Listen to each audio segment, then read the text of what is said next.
Hey everybody, Al Iverson here. It's time for another one of your email authentication and deliverability questions answered. All right. Last week, you might remember I talked to Allison Goatee about block lists. Don't really have anything to do with DMARC directly, but they do impact sender deliverability. And so, in that conversation last week, we talked a lot about Spamhaus being one of the biggest and most well-known, well-subscribed to block lists out there. So this week, I thought it would be fun to talk more about Spamhaus.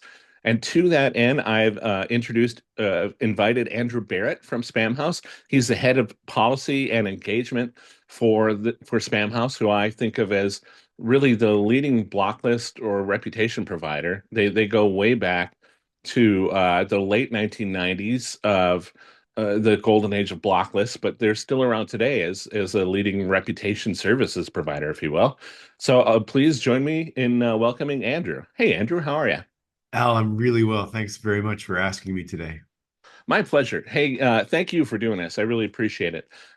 So I just, wanted to kick it off. Very simply put, what should people, whether that be email marketers or IT security people, or anybody who cares about email and block lists and spam filters, what should people know about Spamhaus? Or even where did Spamhaus come from and how did they get to be what they are today?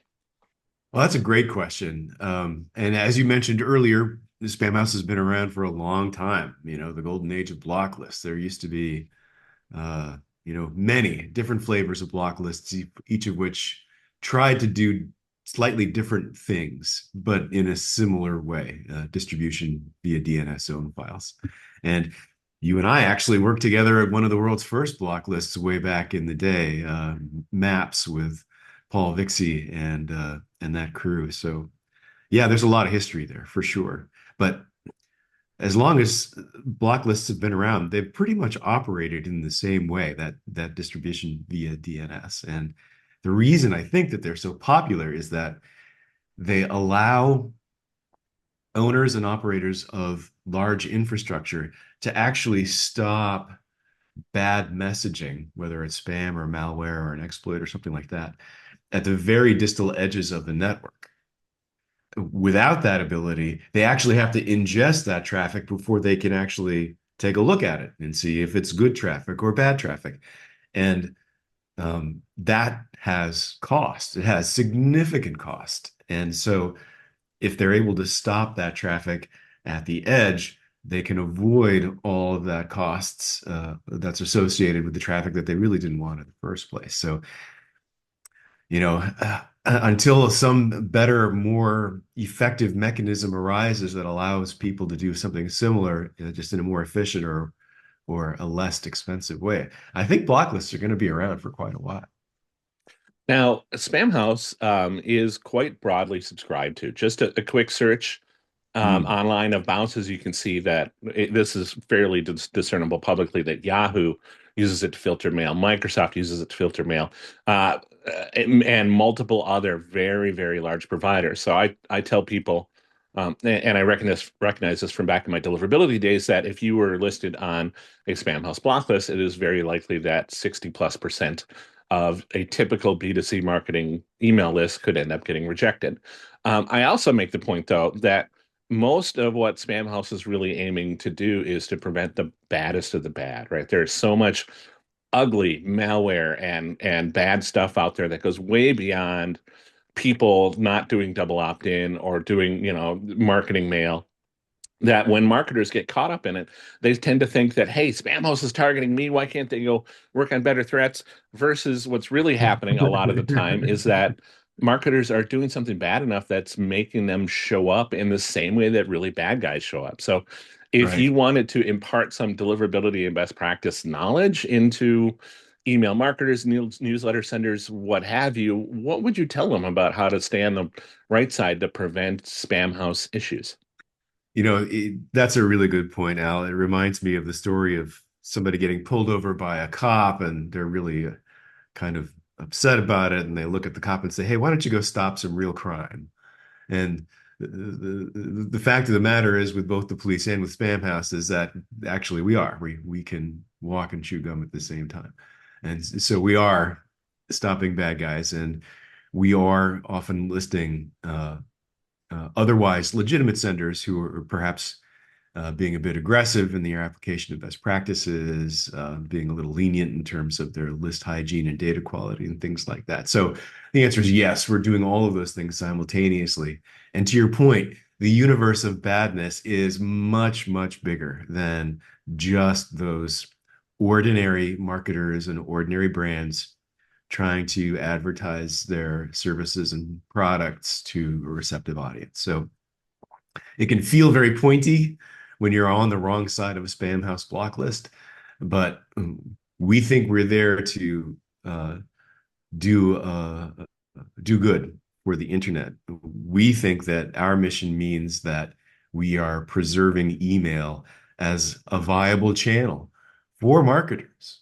If that space gets overcrowded or abused or too noisy with unsolicited and unwanted messages, well, that directly impacts each individual brand's ability to use that channel. That's a good space, a reliable space for marketing. So while you're being listed, I know it doesn't feel very good. I've been in those shoes many times before, and there's a lot of empathy from this end about the trouble that that can cause. But we're there for, we think, a good reason.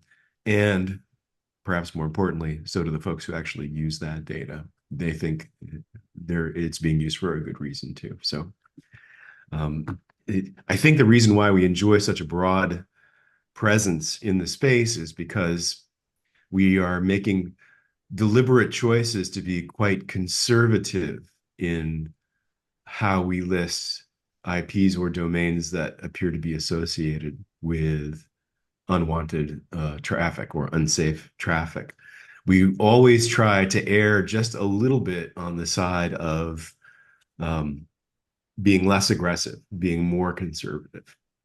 Because in our mind and in the minds of the email providers that use our data, it's a far greater sin to interrupt the delivery of wanted mail than it is to allow in maybe a little extra spam. And so that's a deliberate choice on our part. We're hoping that the rest of the universe sees that, but I also get that it's pretty hard to see if you're a marketer and you get caught on the wrong side of one of those listings. All right. Hey, Andrew, thank you. I think that is a great sort of five bullet point overview of how that stuff works. And I think it's important just to recap there, right? It's all about protecting the ecosystem because with no ecosystem, there's no way to use it to do cool things, whether that be email marketing or newsletters or anything else. One-to-one email even is put at risk if everybody's inbox is overloaded with scary stuff that can do bad stuff to you if you click on the links in it, right? And so that's why this is so important.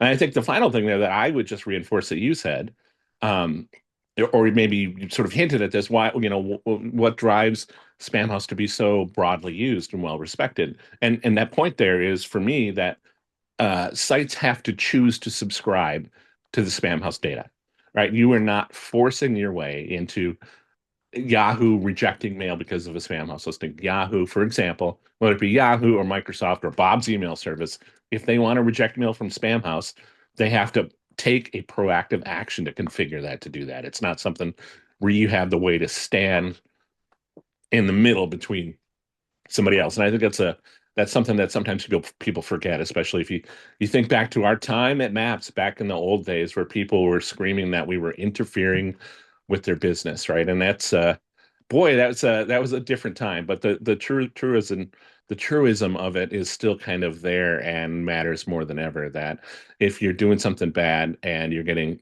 running afoul of these filters or these block lists, it's because ISPs are frustrated and really don't want to deliver mail that they think is going to be problematic, they think is going to be risky, or frankly, is stuff that they think their end users just aren't going to want.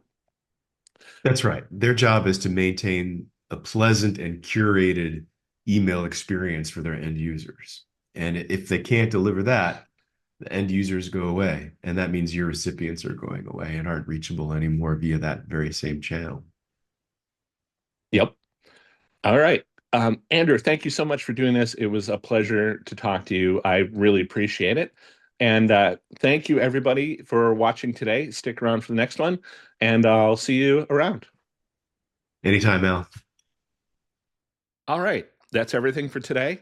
Don't forget to send your questions to me via email. There's the address right there on the screen. And be sure to check out our website at valamail.com to learn how we can help you protect your domains against phishing and spoofing.